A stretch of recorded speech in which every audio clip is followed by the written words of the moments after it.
সময়টা 1700 শতকের শুরুর দিকে। ব্যাপকভাবে সাম্রাজ্য বিস্তার করে চলেছে রাশিয়া।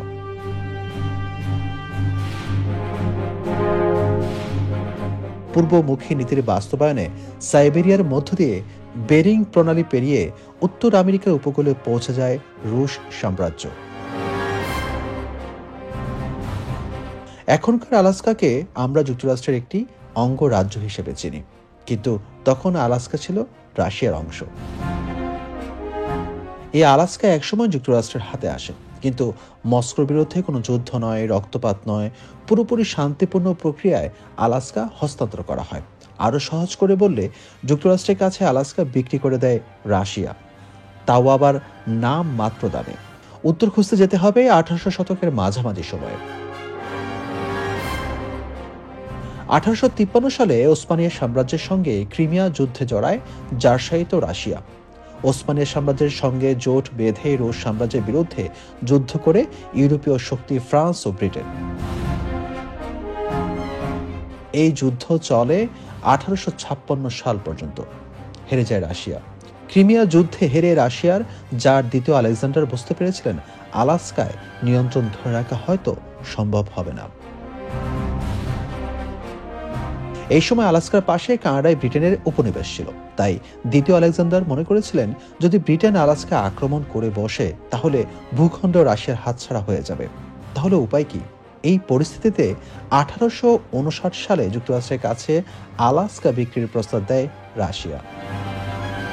তবে আলাস্কা কেনার ব্যাপারে যুক্তরাষ্ট্র যে মুখিয়ে ছিল এমনটা বলা যাবে না। খনিজ সম্পদ থাকলেও দুর্গম, বছরের বেশিরভাগ সময় বরফে ঢেকে থাকা জনমানবহীন একটি অঞ্চল কিনে কি হবে? মোটা দাগে এমনটাই ছিল ওয়াশিংটনের মনোভাব।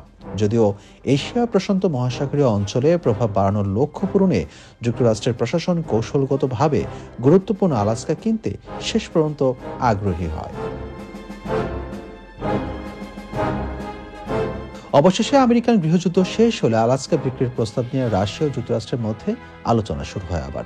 1867 সালের 30 মার্চ চুক্তি করে যুক্তরাষ্ট্র ও রাশিয়া।